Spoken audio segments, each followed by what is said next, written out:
우리 인사들 나누실까요? 앞뒤 좌우로 하나님은 사랑이십니다. 이렇게 인사를 나누실 텐데 영상으로 예배를 들으신 분들도 함께 하겠습니다. 하나님은 사랑이십니다. 아멘. 하나님의 사랑이 우리 성도 여러분들 가운데 풍성히 임하기를 주님의 이름으로 축복합니다. 한 주간은 참 그 기쁨과 아, 슬픔이 교차한 그러한 주간이 아니었나 생각이 듭니다. 우리가 익히 알다시피 세 명의 그 신생아가 새 생명이 태어난 그 기쁜 일이고, 또이그 엊그제는 그제죠. 우리 또 김수경 집사님 그 아버지 최정한 집사님 장인 어른께서 또 소천하셨습니다. 새 생명이 탄생한 주간에 또 한 분의 그 생명이 하나님의 품에 안기는, 인간적으로는 그 슬픔이 교차하는 그러한 시간이 아니었나 생각이 듭니다. 그런데 그 죽음 앞에서 우리가 다시 한번 생각해 볼 것은, 우리가 주님 안에서 죽는 것은 복되다라는 그러한 선언입니다. 우리가 예수님 안에서 죽는 것은 인간적으로는 또 이 땅에 남은 이들은 큰 슬픔이지만, 그것은 근본적으로 우리 주님 안에서 죽는 그 죽음은 복이다, 이렇게 성경이 선언하고 있습니다.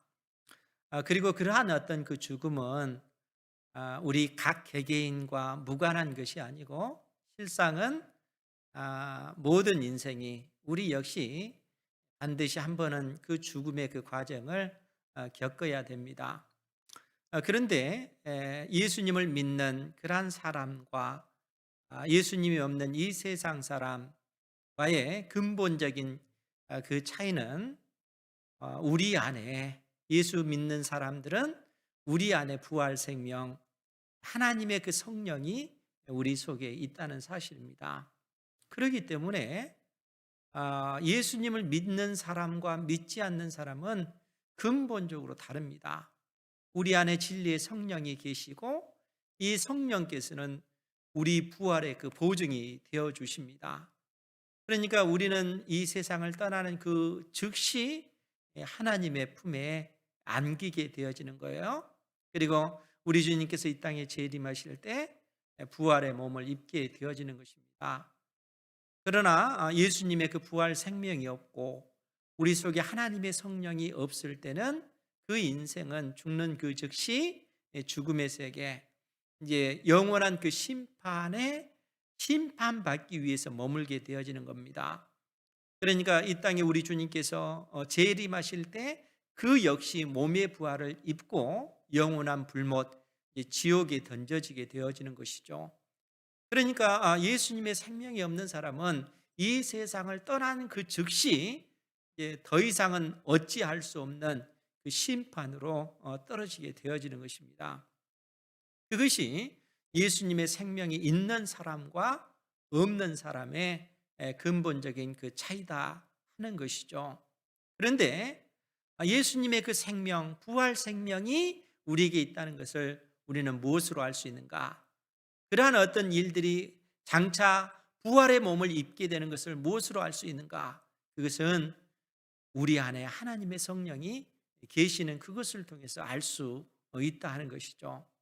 그래서 우리가 이 사도행전 2장을 통해서 오순절날 하나님의 성령이 믿는 자들 가운데 임하는 이 사건은 가장 본질적인 부분, 우리가 부활의 몸을 입게 되었구나, 죄와 사망의 권세를 이기고 부활 생명을 갖게 되었구나 하는 그러한 어떤 그 진리를 오순절날 하나님의 성령이 임하는 사건을 통해서 알 수 있다는 거예요.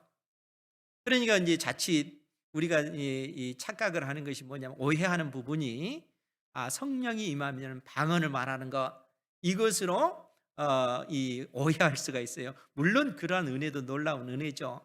그런데 본질적인 은혜는 성령이 임함으로써 우리가 부활의 몸을 입게 되었다는 거예요. 그 진리를 가르쳐주고 있습니다. 그런데 우리가 지난 시간을 통해서도 봤지만 오순절날 하나님의 성령이 임하니까 믿는 자들이 천하 각국에서 몰려온 수많은 흩어진 그 유대인들에게 그들의 언어로 하나님께서 우리를 위해서 행하신 그 큰 일을 말하기 시작을 했습니다. 우리가 아는 방언인 것이죠. 그런데 오늘날 우리가 하는 이 방언과 다른 것은, 그때 당시 하는 이 방언은 진짜 외국말이에요. 그러니까 외국에서 태어난 그 사람들이 자기 나라 말로 이 사도들이 전하는 이 복음을 듣게 되어진 것이죠. 그러니까 사실 그러한 어떤 그 놀라운 그 광경을 봤을 때 그들은 굉장히 당황스러워하는 것입니다. 충격을 받는 것이죠. 그렇기 때문에 사도행전 2장 12절 말씀에 보면 그들이 다 놀라며 당황하여 서로 이르되 이 어찌 된 일이냐. 이처럼 충격적인 그러한 일들이 이처럼 벌어지는 것인데 도대체 이것이 어떻게 된 일이냐라고 그들이 놀라는 것이죠. 그런 가운데 어떤 사람들은 뭐라고 얘기합니까? 저 사람들이 아침부터 술에 취했구나, 새술에 취하였다, 이렇게 조롱하고 비난하는 사람들이 있는 것이죠.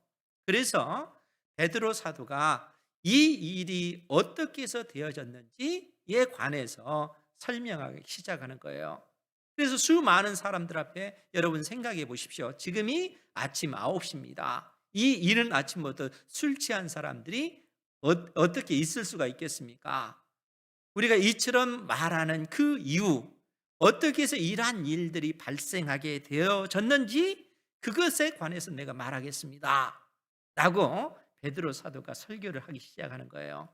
복음을 증거하기 시작하는 것이죠. 그러면서 베드로 사도가 뭐라고 얘기합니까? 이렇게 되어진 것, 하나님의 성령이 오순절날 믿는 자 가운데 임재한 이 사건은 이미 요엘 선지자가 예언한 말씀이 지금 성취되어지고 있습니다 라고 선언하는 것입니다. 요엘 선지자가 뭐라고 선언을 했습니까? 하나님이 말씀하시기를 말세에 내가 내 영을 모든 육체에 부어주리니, 말세에 하나님께서 내 영, 하나님의 성령을 모든 믿는 자에게 부어주겠다라고 말씀을 해주셨다는 거예요. 그러니까 진리의 그 성령이 너희들 가운데 임하면 너희 자녀들은 예언할 것이요, 젊은이들은 환상을 보고 노인들은 꿈을 꾸리라. 하나님의 성령이 임하시면 다양한 방식으로 그 하나님의 그 어떤 일하심이 드러나게 될 것을 말씀해 주고 있다는 거예요. 진리의 성령이 임하심으로써 그러한 일들이 벌어진다는 거예요. 그런데 여기서 우리가 주목해야 될 것이 뭡니까? 하나님의 성령이 이 땅에 물붓듯 부어진다라고 했을 때는 그것은 하나의 징조입니다. 어떤 징조일까요? 말세라는 거예요. 말세. 말세가 무슨 뜻이라고 했습니까? 마지막 날들. 마지막 날들이 시작이 됐다는 거예요. 마지막 날들이 예수님께서 이 땅에 성령을 보내심으로써 시작이 되어서 이 마지막 날에 그 끝이 있을 텐데, 이 끝은 이 땅에 우리 주님께서 재림하셔서 온 세상 모든 나라들, 민족들, 권세자들, 능력자들, 그 모든 이들을 심판하시고 완전한 하나님의 나라를 이루시겠다는 거예요. 그러니까 성령이 오순절날 임재하신 이 사건을 통해서 마지막 때가 시작이 됐다는 거예요. 그리고 주님께서 재림하시면 이 마지막 때가 끝이 나는 것입니다. 이 기간 동안 어떤 일이 벌어지는 거예요? 이 기간 동안 구원과 심판이 벌어지고 있는 것입니다. 천국 복음이 흘러 들어가는 곳마다 생명의 역사가 나타나는 겁니다. 오직 예수 그리스도를 믿음으로 말미암아 구원받는 무리들이 날로 더해질 것이지만 그 복음을 거부하는 자에게는 영원한 심판이 임하는 거예요. 그것이 이 마지막 때에 되어지는 그 일들이라는 거예요. 그래서 베드로 사도가 이러한 선언을 하고 나서 뭐라고 얘기합니까? 21절 말씀해 보면 누구든지 주의 이름을 부르는 자는 구원을 받으리라. 이 마지막 때에 누구든지 주 예수 그리스도의 그 이름을 받아들이는 사람, 예수님을 영접하는 그러한 사람에게는 하나님의 구원의 그 은혜가 임하리라, 이렇게 선언을 하고 있는 것입니다. 베드로 사도가 이 진리를 말씀해 주고 있는 것이죠. 그러면서 오늘 본문의 말씀을 통해서 우리 주님께서 우리를 위해서 행하신 그 일, 사망 권세를 이기시고 부활하신 그 사건과 부활하심으로써 우리의 주와 그리스도가 되신 그 일에 관해서 베드로 사도가 증언하기 시작합니다. 그 부활 사건과 우리 주님께서 주와 그리스도가 되셨다 하는 이 내용을 좀 더 상세하게 오늘 말씀을 통해서 좀 보고자 합니다. 22절 말씀에 보면 사도행전 2장 22절이에요. 이스라엘 사람들아, 이 말을 들으라. 너희도 아는 바와 같이 하나님께서 나사렛 예수로 큰 권능과 기사와 표적을 너희 가운데서 베푸사 너희 앞에서 그를 증언하셨느니라. 하나님께서 우리 주님을 증언하셨다는 거예요. 그러면 하나님께서 우리 주님을 어떻게 증언하신 거예요?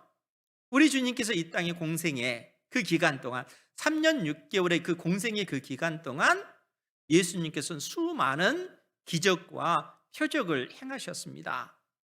그러니까 주님께서 행하신 수많은 기적과 그 표적이 바로 우리 주님께서 하나님께서 이 땅에 보내신 하나님의 아들 그리스도 되심을 하나님께서 친히 증거하셨다는 거예요.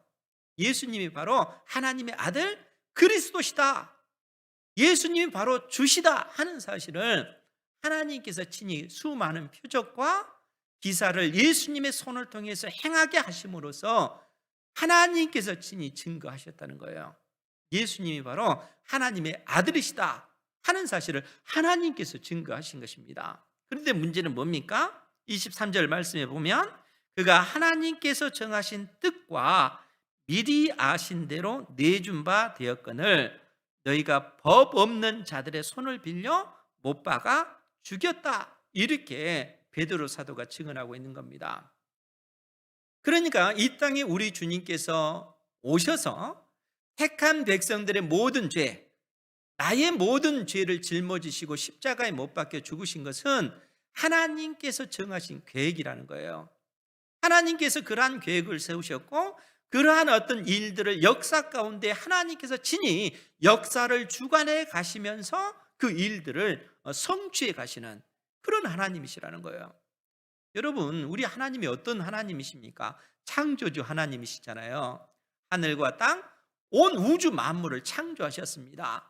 창조만 하셨습니까? 아니요. 하나님께서는 계속 개입하셔서 섭리하시잖아요. 세상 역사를 주관하시고 하나님께서 정하신 그 뜻을 이루시기 위해서 지금도 하나님께서는 일하시는 하나님이시라는 거예요.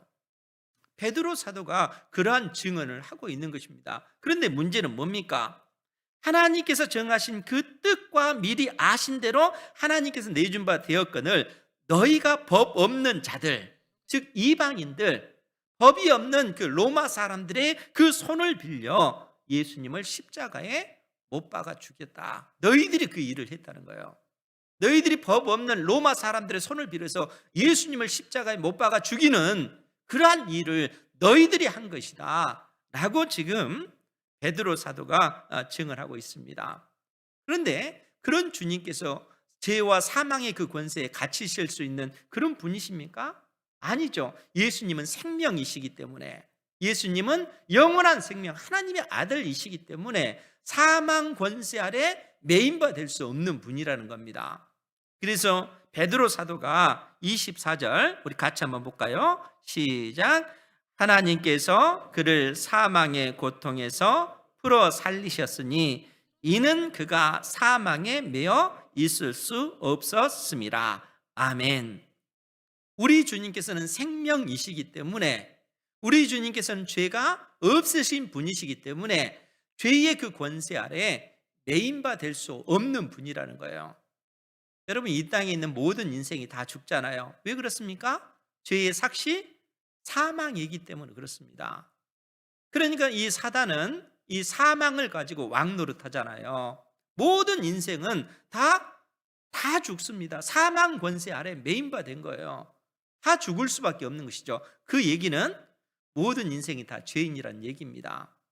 모든 인생이 다 죄인이기 때문에 죽을 수밖에 없고, 죽은 그 사람은 영원한 심판을 받을 수밖에 없습니다. 그것이 인생의 그 비참함인 것이죠. 그것이 인생의 본질적인 그 모습이라는 거예요. 그런데 우리 주님께서 그러한 죄인인 우리를 위해서 우리 죄를 짊어지시고 십자가 그 형벌을 받으신 것입니다. 내가 받아야 될 그 저주를, 내가 받아야 될 그 심판을 나의 주님께서 나를 대신해서 그 십자가의 그 저주를 받으신 것입니다. 그러니까 우리가 주님 안에서 주님과 함께 우리 역시 십자가에 못 박혀 죽으신 거예요. 그런데 우리 주님께서 우리에게 영원한 생명을 주시기 위하여 그 죄와 사망의 그 권세를 이기시고 부활하신 것입니다. 부활 생명, 영원한 생명을 우리에게 주시기 위해서 우리 주님께서는 죽음의 권세를 이기시고 부활하신 거예요. 우리 주님은 영원한 생명이시기 때문에 그런 것이죠. 그러니까 주님 안에서만이 우리가 영원한 생명을 누릴 수가 있다는 겁니다. 베드로 사도가 이것이 복음이다 우리에게 말씀해 주고 있는 거예요. 그러면서 이 다윗의 어떤 그 예언의 그 글을 통해서 왜 우리 주님께서 죄와 사망의 그 권세를 이기시고 부활하셨는가, 그러한 사실에 대해서 증언하고 있습니다. 25절 이하의 말씀을 보면 다윗이 그를 가리켜 이르되 내가 항상 내 앞에 계신 주를 배웠으며 나로 요동하지 않게 하기 위하여 그가 내 우편에 계시도다. 여러분, 지금 25절에서 28절에 있는 이 말씀은 시편 16편에 있는 말씀입니다. 다윗이 지은 시인 것이죠. 그 부분을 우리가 직접 찾아서 보도록 할게요. 시편 16편입니다. 우리 함께 보도록 하겠습니다. 시편 16편 8절부터 11절인데 그 내용은 똑같습니다. 그런데 이제 그 의미를 좀 우리가 살펴봐야 되는데, 지금 다윗이 시편 16편 8절에서 뭐라고 얘기했냐면 내가 여호와를 항상 내 앞에 모시며, 여기서 내가는 누구를 얘기하겠어요? 여기서 내가 여호와를 항상 내 앞에 모시며, 여기서 나는 누구겠어요? 다윗 자신이죠. 다윗 자신이 내가 여호와를 항상 내 앞에 모시며 그가 나의 오른쪽에 계심으로 내가 흔들리지 아니하리로다. 하나님께서 나와 함께 하시기 때문에 내가 결코 흔들릴 수 없습니다. 지금 그 신앙 고백을 다윗이 하고 있는 겁니다. 그러면서 또 뭐라고 얘기하냐면 이러므로 나의 마음이 기쁘고 나의 영도 즐거워하며 내 육체도 안전히 살리니. 다윗이 그의 전인과 그의 영혼과 그의 육체가 하나님의 그 놀라운 은혜로 하나님께서 나와 함께 하시기 때문에 내가 안전하게 거할 수 있다, 그 얘기예요. 그러면서 9절에 뭐라고 10절에 뭐라고 얘기하냐면 이는 주께서 내 영혼을 수월에 버리지 아니하시며, 내 영혼을 수월, 이제 음부로 우리가 이 사도행전에 표현됐잖아요. 이 수월 음부라고 하는 것은 죽은 자들이 가는 그 세계를 이야기하는 거예요.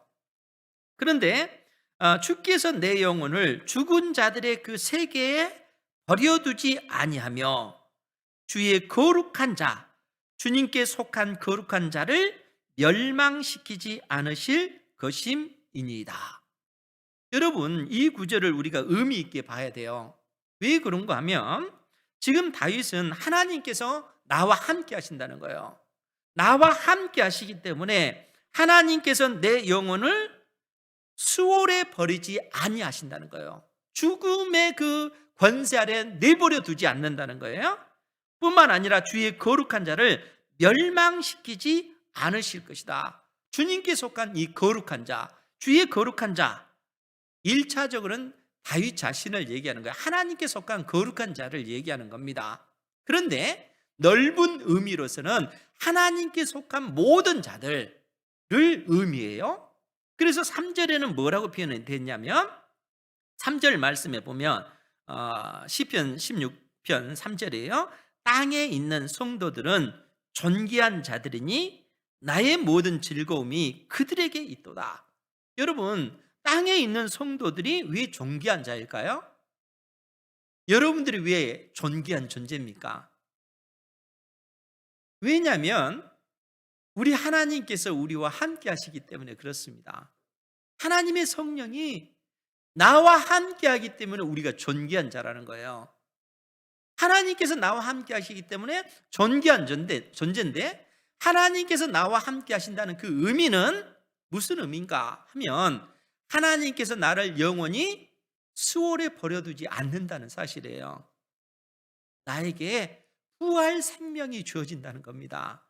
다윗은 그러한 사실을 내다보면서 지금 이 고백을 하고 있는 거예요. 그래서 11절에 주께서 생명의 길을 내게 보이시느니 주의 앞에는 충만한 기쁨이 있고 주의 오른쪽에는 영원한 즐거움이 있나이다. 주께서 생명의 길, 그 길을 나에게 보여주신다는 겁니다. 그 길이 어떤 길일까요?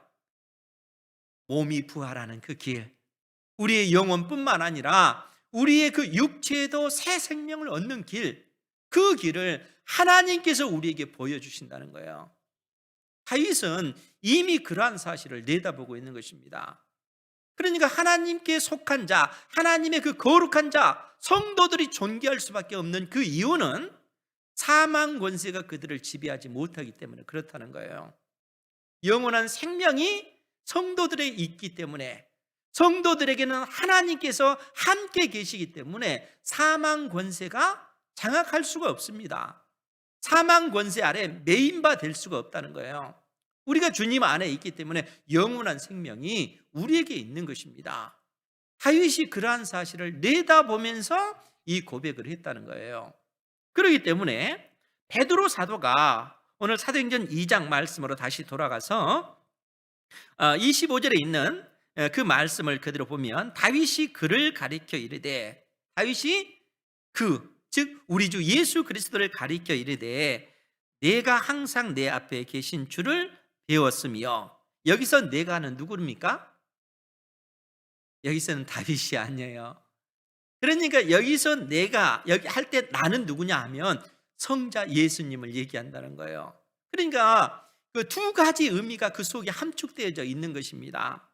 즉 예수님께서는 항상 내 앞에 계신 성부 하나님을 배웠으며 나로 요동하지 않게 하기 위하여 그가 내 우편에 계시도다.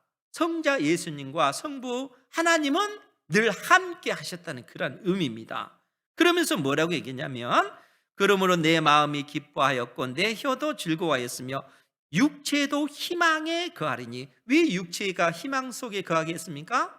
예수님께서 십자가에 못 박혀 죽었지만 그 썩어짐에 예수님의 몸이 갇힌 것이 아니라 영원한 생명이시기 때문에, 하나님께서 진리의 성령을 통해서 예수님을 다시 살게 하시기 때문에, 그래서 육체도 희망에 거하리니 이는 그 이유는 내 영혼을 음부 수월에 버리지 아니하시며 주의 거룩한 자로 썩음을 당하지 않게 하실 것이미로다. 주께서 생명의 길을 내게 보이셨으니 주 앞에서 내게 기쁨이 충만하게 하시리로다. 지금 베드로 사도는 다윗이 시편 16편에 기록했던 그 내용을 그대로 인용하고 있습니다. 그러면서 베드로 사도가 뭐라고 해석을 합니까? 29절에 보면, 형제들아 내가 조상 다윗에 대하여 담대히 말할 수 있느니 다윗이 죽어 장사되어 그 묘가 오늘까지 우리 중에 있도다. 이 말은 무슨 얘기겠어요? 그러니까 다윗이 시편 16편을 통해서 주의 그 거룩한 자는 수월에 버려둠을 당하지 않는다는 거예요. 몸의 부활을 입기 때문에. 그런데 여러분, 문제는 뭡니까? 다윗은 지금 어떤 상태입니까? 죽어서 그의 묘지가 그들 가운데 있잖아요. 그러면 다시 부활의 몸을 입는다는 그 의미를 가진 그분은 누구시겠어요? 다윗이 아니라 우리 주 예수 그리스도시라는 거예요.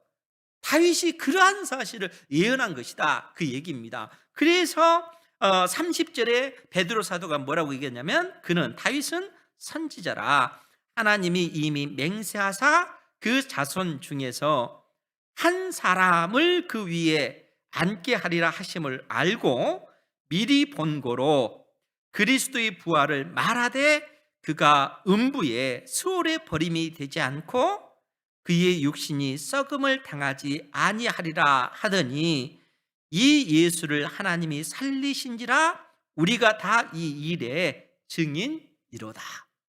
결국 다윗이 증언했던 그 거룩한 자는 우리 주 예수 그리스도시라는 거예요. 그리고 그 거룩한 자 안에서 성도들이 존귀한 자로 인정을 받는다는 겁니다. 그러니까 예수 그리스도를 믿는 자에게 하나님의 그 생명이 있기 때문에 하나님께서는 그러한 우리를 존귀한 자로 여기시는 것입니다. 사랑하는 성도 여러분, 하나님께서 여러분들을 존귀한 존재로 여기시는 줄 믿으시기 바랍니다. 왜냐하면 우리 안에 하나님의 성령이 계시기 때문에, 우리 안에 부활 생명이 있기 때문에, 우리가 주님 안에 있기 때문에 우리는 하나님의 거룩한 자가 되어진다는 거예요. 예수님께서 십자가에 죽으실 때 우리 역시 같이 죽었고, 예수님께서 죽음의 권세를 이기고 부활하셨을 때 우리 역시 부활 생명을 가진 존재가 되어졌다는 거예요. 여러분들 속에 부활 생명이 있는 것입니다. 그러니까 여러분들이 이 세상을 떠나면 어떻게 되겠어요? 그 즉시 하나님 품에 안기는 것입니다. 그때는 더 이상 이 낡은 옷과 같은 이 썩어질 몸이 아니에요. 그렇지 않습니까? 이 몸은 죽잖아요. 우리 연세 드신 권사님 몸이 그 아픈 걸로 인해서 얼마나 힘드십니까? 그렇잖아요. 이 썩어짐의 종노릇을 하고 있는 거 몸이. 그러니까 우리가 죽는다는 것은, 예수님을 믿는 사람들이 죽는다는 것은 이 낡아져가는 이 육체를 벗어버리는 것입니다. 왜요? 새 옷을 입기 위해서, 부활의 몸을 입기 위해서. 그래서 우리는 이 땅을 떠나는 그 즉시 하나님 품에 안기는 것이고, 우리 주님께서 이 세상 역사 끝에 재림하실 때 몸의 부활을 입게 되는 거예요. 영원히 썩지 않는 그런 몸, 더 이상 고통받지 않는 몸, 그 몸, 영원한 생명을 입는 그 몸으로 우리가 부활의 몸을 입게 되어지는 거예요. 베드로 사도가 우리에게 그러한 사실에 대해서 증언하고 있는 거예요. 그러면서 뭐라고 얘기합니까? 우리 33절 같이 한번 볼까요? 시작. 하나님이 오른손으로 예수를 높이심에 그가 약속하신 성령을 아버지께 받아서 너희가 보고 듣는 이것을 부어주셨느니라. 아멘. 우리 주님께서 왜 하늘로 승천하셔야만 했는가 하는 그 이유가 여기에 나와 있어요. 그러니까 하나님이 오른손으로 예수를 높이심에 그가 약속하신 성령을 아버지께 받아서 너희가 보고 듣는 이것을 부어주셨느니라. 오순절날 하나님의 성령이 그들 가운데 물부터 부어지는 그 이유가 뭐겠습니까? 우리 주님께서 하늘로 올라가셔서 성부 하나님에게서 진리의 성령을 받으셔서 우리에게 내려주셨기 때문에 그렇다는 거예요. 그러니까 여러분, 요한복음 14장 말씀에 보면, 요한복음 14장 1절에서 3절에 있는 그 말씀이에요. 거기에 보면 우리 주님께서 제자들에게 뭐라고 말씀하셨냐면, 찾아보죠 뭐. 요한복음 14장 1절에서 3절입니다. 요한복음 14장 1절에서 3절 말씀이에요. 제가 읽어드리겠습니다. 너희는 마음에 근심하지 말라. 하나님을 믿으니 또 나를 믿으라. 내 아버지 집에 거할 곳이 많도다. 그렇지 않으면 너희에게 일렀으리라. 내가 너희를 위하여 거처를 예비하러 가노니. 우리 주님께서 하늘로 올라가신 그 이유가 뭡니까? 우리의 거처를 마련하기 위해서. 그러면 우리 주님께서 하늘에 올라가셔서 우리의 거처를 어떻게 만드실까요? 옛날 그 부흥사 그 목사님들은 잘못되게 이 말을 가르쳐서 예수님께서 하늘에 올라가서 황금집도 지어놓고 또 그 황금으로 보석으로 깔린 그 도로도 만들고 마치 그런 식으로 표현을 했는데 그런 의미가 아닙니다. 우리 주님께서 하늘로 올라가셔서 내가 너희를 위하여 거처를 예비하러 가노니 가서 너희를 위하여 거처를 예비하면 내가 다시 와서 너희를 내게로 영접하여 나 있는 곳에 너희도 있게 하리라. 하나님께서 예비하신 그 거처, 그 거처는 어떤 거처겠어요? 진리의 성령이 이 땅에 임하심으로 마련되어지는 그 거처입니다. 그래서 고린도전서 3장 16절 우리가 읽기 잘하는 그 구절이 있잖아요. 하나님께서 뭐라고 우리 주님께서 말씀해 주셨습니까? 너희는 너희가 하나님의 성전인 것과 하나님의 성령이 너희 안에 계시는 것을 알지 못하느냐. 너희가 하나님의 성전이라는 거예요. 너희가 하나님의 성령이 거하는 거처라는 겁니다. 그러면 너희는 누굽니까? 예수 그리스도를 믿는 하나님의 자녀, 교회 공동체에 있는 것이죠. 예수님을 믿는 우리가 하나님의 집이라는 거예요. 예수 믿는 무리들이 하나님의 집이 되어지는 것입니다. 하나님의 성령이 그 예수 그리스도를 믿는 자녀들 가운데 있는 거예요. 그것이 바로 하나님의 성전, 하나님의 집이라는 것입니다. 그러니까 우리 주님께서 하늘로 올라가셔서 성부 하나님에게서 성령을 받으시고 우리에게 그 진리의 성령을 물붓듯 부어주심으로 우리가 하나님의 그 거처가 되어지는 것입니다. 우리의 집이 되어지는 거예요. 하나님의 성전이 되어지는, 우리 주님께서 이러한 놀라운 그 은혜를 우리에게 베풀어 주신 것입니다. 그러면서 베드로 사도는 우리에게 뭐라고 또 증언을 하냐면 사도행전 2장 34절 말씀에 보면 다윗은 하늘에 올라가지 못하였으나 친히 말하여 이르되 주께서 내 주에게 말씀하시기를, 주께서 내 주, 여기서 주께서 내 주에게, 이 말은 성부 하나님께서 성자 예수님에게 말씀하시기를 그 의미예요. 그러니까 부활하신 우리 주님에게 성부 하나님께서 성자 예수님에게 말씀하시기를 내가 내 원수로 너의 발등상이 되게 하기까지 너는 내 우편에 앉아 있으라 하셨도다. 여러분, 이 표현이 무슨 얘기였어요? 지금 우리 주님은 하나님의 그 우편에 계시는 분이에요. 그 얘기는 크신 권세와 그 능력을 가지고 이 세상을 통치하고 계시다는 그 얘기입니다. 역사의 그 마지막 때, 이 시기를 보시면서 성자 예수님께서 온 세상을 통치하고 계시는 거예요. 왕으로 계시는 것입니다. 즉 내 원수로 너의 발등상이 되게 하기까지 내 우편에 앉아 있으라, 이렇게 선언하시는 거예요. 그러면서 뭐라고 얘기합니까? 36절 같이 볼까요? 시작. 그런즉 이스라엘 온 집은 확실히 알지니 너희가 십자가에 못 박은 이 예수를 하나님이 주와 그리스도가 되게 하셨느니라. 아멘. 그런즉 이스라엘 온 집은 확실히 알아라. 너희가 십자가에 못 박은 이 예수를 하나님이 주와 그리스도가 되게 하셨다는 거예요. 예수님이 바로 주님이시요, 예수님이 바로 그리스도시라는 거예요. 그러면 이 표현이 어떤 의미예요?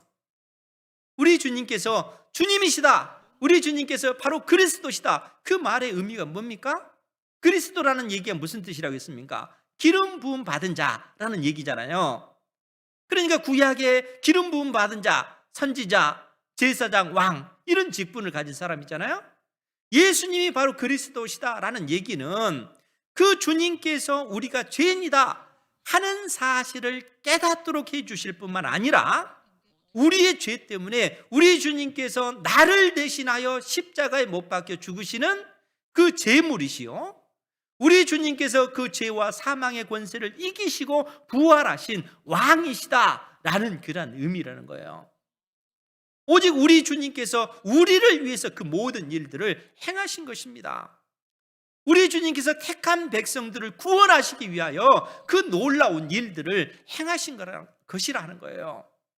그래서 사도행전 4장 11, 12절에 보면 다른 이로서는 구원을 얻을 수 없나니 천하 인간의 구원을 얻을 만한 다른 이름을 우리에게 주신 일이 없습니다. 우리 주 예수 그리스도 외에는 구원을 얻을 만한 그 이름을 하나님께서 주신 일이 없다는 겁니다. 그래서 우리 주님께서 뭐라고 말씀하셨습니까? 내가 곧 길이요, 내가 곧 진리요, 내가 곧 생명이다. 우리 주님께서 유일한 길이라는 거예요.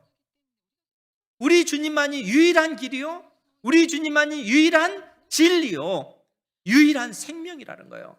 예수님을 통하지 않고서는 우리가 구원받을 길이 없다는 겁니다. 우리 주님이 바로 그 그리스도시라는 거예요. 택한 백성들의 모든 죄의 문제를 해결해 주시고 영원한 생명을 주시는 유일한 분, 그분이 바로 우리 주님이시라는 겁니다. 그 주님이 바로 주님이시라는 거예요. 그분이 바로 주시다. 여러분, 주시다 그 얘기가 뭐겠습니까? 왕이시다는 거예요. 온 세상을 심판하실 심판자다, 그 선언이십니다. 이 하나님을 대적하는 그 모든 원수들을 우리 주님께서 그의 발등상이 되기까지 우리 주님께서 하늘에서 보좌 우편에 계시면서 온 세상을 통치하시는 만왕의 왕이시라는 거예요. 그러한 사실을 지금 베드로 사도가 선언하고 있는 것입니다. 그래서 우리가 지난주에도 봤지만 고린도전서 15장 24절 25절 말씀에 보면, 제가 읽어드릴 테니까 잘 들으시기 바랍니다.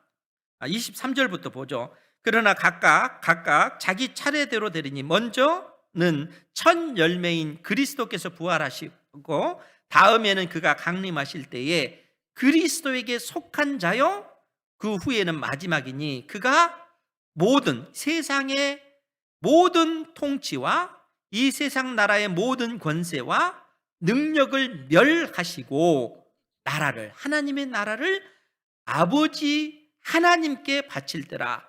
그가 모든 원수를 그 발 아래에 둘 때까지 반드시 왕노릇 하시리니 맨 나중에 멸망받을 원수는 사망이니라. 우리 주님께서 만왕의 왕으로서 모든 어떤 권세들, 이 세상 나라의 모든 통치들, 권세들, 능력들을 다 심판하신다는 거예요. 심지어 우리 주님께서 무엇까지 심판하실까요? 사망까지 심판하시는 거예요. 죽음까지 심판하시는 거예요. 우리 주님께서 그러한 일들을 행하실 것을 말씀해 주고 있습니다. 그렇기 때문에 요한계시록 20장 13절 이하에도 보면, 그 부분 제가 읽어드릴 테니까 잘 들으시기 바랍니다. 죽은 자들이 자기 행위를 따라 책들에 기록된 대로 심판을 받으리니, 13, 14절에 보면 바다가 그 가운데서 죽은 자들을 내주고 또 사망과 음부도, 이 음부는 죽은 자들이 갇혀있는 그 세계를 얘기한다고 했잖아요. 사망과 음부도 그 가운데서 죽은 자들을 내주매 각 사람이 자기 행위대로 심판을 받고, 무슨 표현이겠어요? 이 땅에 죽은 모든 자들, 그 사망이 그 사람들을 다 내놓는다는 거예요. 즉 몸의 부활을 입는다는 얘기입니다. 예수님을 믿는 사람뿐만 아니라 믿지 않는 자들도 다 몸의 부활을 입게 되는 거예요. 왜요? 만왕의 왕이신 우리 주님께로부터 심판을 받기 위해서 이 죽음의 그 권세가 무너지는 거예요. 그러면서 뭐라고 표현됐습니까? 사망과 음부도 불못에 던져지니 이것은 둘째 사망 곧 불못이라. 누구든지 생명책에 기록되지 못한 자는 불못, 지옥에 던져지더라. 이렇게 역사의 끝에 그러한 일들이 벌어진다는 거예요. 그러니까 예수님의 그 생명이, 부활 생명이 없는 자는 결국 그러한 심판을 받는다는 겁니다. 그러니까 우리 주님께서 만왕의 왕이시다, 그분이 주님이시다 라고 하는 얘기는 이 세상의 모든 나라들, 통치들, 권세들, 그 능력들을 다 심판하실 뿐만 아니라 결국에는 사망까지 심판하시는 주님이시라는 거예요. 사망이 없어지는 거예요. 그렇지 않습니까? 우리 주님께서 죄와 사망의 권세를 이기시고 부활하심으로써 그러한 어떤 그 일들을 이 세상 역사 가운데 그 기초를 놓으신 거예요. 마지막 때에 그 일이 시작이 되어진 것입니다. 그리고 마지막 때의 그 끝에 온 세상이 그렇게 역사가 그 종말이 되어지는 거예요. 역사가 그렇게 진행되어진다는 것이죠. 우리 주님께서 그처럼 세상 역사를 지금 진행해 가고 계시는 것입니다. 그러면 사랑하는 성도 여러분, 하나님께서 이처럼 놀라운 어떤 그 진리를 우리에게 일깨워 주시잖아요. 인생이 어떤 존재인가? 성경이 우리에게 가르쳐 주잖아요. 우리 인생은 죽는 그 즉시 예수님의 생명이 있는 사람은 하나님의 품에 안기는 것입니다. 예수님의 생명이 없는 사람은 영원한 소홀에 지금 갇혀져 있는 거예요. 영원한 심판을 받기 위해, 불못에 던져지기 위해서 지금 그대로 있는 겁니다. 하나님의 말씀을 통해서 우리 인생이 어떤 존재인지 우리의 그 생각을 날마다 바꿔 나가야 된다는 거예요. 하나님의 말씀이 진리잖아요. 진리의 말씀이 인생이 어떤 존재인지 우리에게 말씀해 주고 있어요. 그러면 구별된 백성답게 산다는 것이 무슨 의미겠습니까? 예수님의 생명을 가진 자로서 이 땅에서 잘못된 사고방식, 그 사고의 틀을 버리고 하나님의 말씀으로 새롭게 우리의 그 사고 체계를 형성해 가야 되는 거예요. 사람에 대해서 잘못된 그 개념을 가지고 있다면 이 세상의 허다한 이론들, 거짓된 사상들 있잖아요. 그러한 것들이 바라보는 그 인간관이 다르잖아요. 성경이 말하는 인간관을 여러분들이 새롭게 재조정해서 여러분들의 생각을 수정해 가셔야 돼요. 역사는 어떻습니까? 우리가 어떻게 역사를 바라봐야 되겠어요? 성경이 가르쳐 주잖아요. 이 세상이 가르쳐 주는 다양한 역사관의 그 유형을 버리고 성경이 말하는 역사가 무엇인지를 여러분들의 생각을 새롭게 정립하셔야 되는 겁니다. 그것뿐입니까? 우리 눈에 보이는 세상, 보이지 않는 영적인 그 세계를 어떻게 볼 것인가? 여러분들의 어떤 사고방식, 그 세계관 자체도 하나님의 말씀으로 새롭게 교정해 가야 돼요. 그러니까 이거는 신앙적인 싸움인 것입니다. 이 세상 사람들이 살아가는 삶의 방식을 따라가고자 하는 그러한 욕망이 일때에 그러한 것들을 거부하고 하나님의 말씀을 의지하여 순종해 가는 것, 이거 영적 싸움인 것이죠. 영적 전투를 행하는 거예요. 하나님의 말씀을 의지하여 순종의 그 길을 가는 것, 그것이 예수님의 부활 생명을 가진 자녀들이 이 땅에서 걸어가야 하는 삶의 방식이라는 거예요.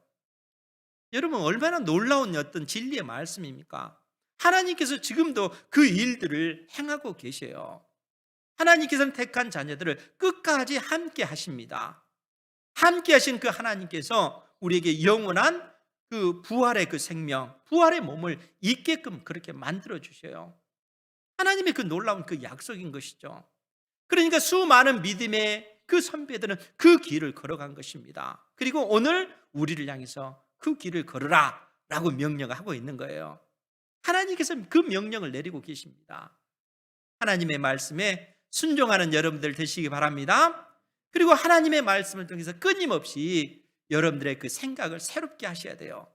불순종의 생각, 세상적인 생각, 이 세상의 그 지혜, 그러한 것들을 끌어버리고 하나님의 지혜, 하나님의 그 말씀이 기준이 되는 그 말씀을 의지하는 그 삶을 사셔야 되는 것입니다. 그것이 이 땅에서 빛이요 소금으로서의 그 역할을 감당하는 그러한 삶인 것입니다. 하나님께서 우리에게 내리시는 이 신령한 말씀을 마음에 새기고 또 한 주간도 승리의 삶을 살아가는, 순종의 삶을 살아가는 여러분들 되시기를 주님의 이름으로 축복합니다. 기도하겠습니다. 거룩하신